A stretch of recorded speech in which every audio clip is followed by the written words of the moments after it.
వస్తుంది. ఈ సీటు మాత్రం వారికి కేటాయింపు జరిగిపోయింది. ఆ స్థానం ఎవరికన్నది ఇంకా నిర్ణయం కాలేదు. ముందు చెప్పుకున్న ఆ 2 నియోజకవర్గాలు వాళ్ళకే పక్క అంటున్నారు. వచ్చే ఎన్నికల నేపథ్యంలో విజయనగరం జిల్లాలో ఏ ఇద్దరు కలిసినా ఇదే చర్చ సాగుతోంది. దీంతో టికెట్ ఆశావాహులు, వారి అనుచరులు ఎవరికి వారు తమ వాదన వినిపిస్తున్నారు. కానీ సీటు మీకు కాదట అనే మాట వినపడగానే మొహం మార్చేస్తున్నారు. విజయనగరం జిల్లాలో చోటు చేసుకుంటున్న రాజకీయ పరిణామాలపై ABN ఇన్సైడ్ స్టోరీ.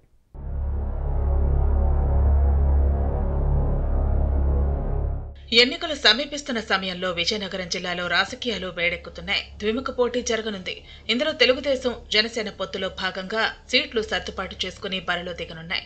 బీజేపీ వీరితో కలుస్తుందా లేక ఒంటరిగా పోటీ చేస్తుందా అనే అంశం తేలాల్సి ఉంది. అయితే టీడీపీకి మాత్రం ప్రత్యర్థిగా వైసీపీ నిలబడుతోంది. కాంగ్రెస్ పగ్గాలు షర్మిల చేపట్టిన తర్వాత వైఎస్ఆర్ కాంగ్రెస్ లో వైఎస్ అనే పదమే మిగులుతుందనే వాదన ఇప్పుడిప్పుడే జిల్లాలో బలం పుంజుకుంటోంది. టీడీపీ, వైసీపీ నుంచి ఏ నియోజకవర్గంలో ఎవరు పోటీ చేస్తారన్న విషయంపై ఉత్కంఠ నెలకొంది. ఆఖరి నిమిషంలో ఏం జరిగినా ఆశ్చర్యపోవాల్సిన అవసరం లేదనే వాదన గట్టిగా వినిపిస్తోంది.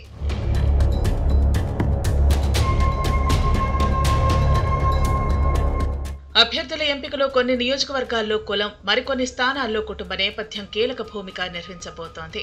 ఈ అంశాలను దృష్టిలో పెట్టుకునే పార్టీలు తమ అభ్యర్థులను ఎంపిక చేయనున్నాయి. ప్రత్యర్థి ఎవరో చూసుకుని తమ అభ్యర్థి పేరు ప్రకటించే పనిలో పార్టీల నాయకత్వాలు ఉన్నాయి. ఈ దశలో ఎవరి పరిశీలనలో వారు తమ అంచనాలను జోడించి నోటి మాటగా బీఫారాలను పెదవులపైనే పనిచేస్తున్నారు. జిల్లాలోని 7 అసెంబ్లీ నియోజకవర్గాల్లో ఎవరెవరు ఎక్కడి నుంచి పోటీ చేస్తారనే చర్చను రక్తి కట్టిస్తున్నారు. ఏ నేతకు ఫోన్ చేసినా బిజీ అనే మాట మినహా ఎత్తే పరిస్థితి కనిపించడం లేదు.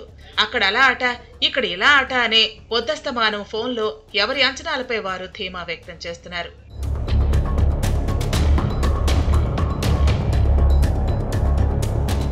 క్షేత్రస్థాయిలో టీడీపీకి పరిస్థితులు అనుకూలంగా ఉన్నాయనే ప్రచారం జరుగుతోంది. టికెట్ ఆశావహులు కూడా ఎక్కువగానే ఉన్నారు.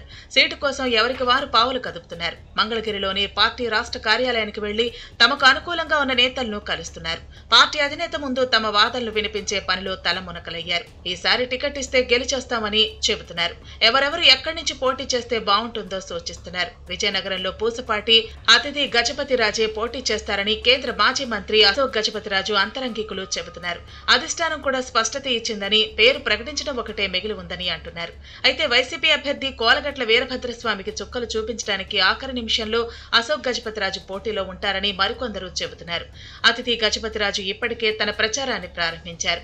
2019 ఎన్నికల్లో కోలగట్ల చేతిలో అతిథి ఓడిపోయారు.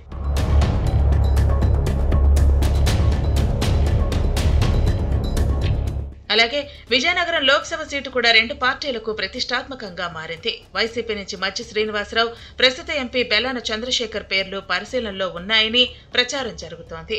శ్రీనివాసరావు పోటీ చేస్తే టీడీపీ నుంచి కేంద్ర మాజీ మంత్రి అశోక్ గజపతిరాజు కానీ లేదా రాష్ట్ర మాజీ మంత్రి కళా వెంకట్రావు కానీ పోటీకి దిగే అవకాశం ఉంది. టీడీపీ గాలి ముందు ఎవరూ నిలవలేరని చెబుతున్నారు. మరోవైపు తెలుగుదేశం నుంచి వెంపాడపు రమేష్ నాయుడు, కంది చంద్రశేఖర్ పేర్లు గట్టిగా వినిపిస్తున్నాయి. మొత్తం మీద విజయనగరంలో రాజకీయ పరిణామాలు ఉత్కంఠ కలిగిస్తున్నాయి. ప్రధాన పార్టీలు తమ అభ్యర్థులను ప్రకటిస్తేనే దీనికి తెరపడే అవకాశం ఉంటుంది.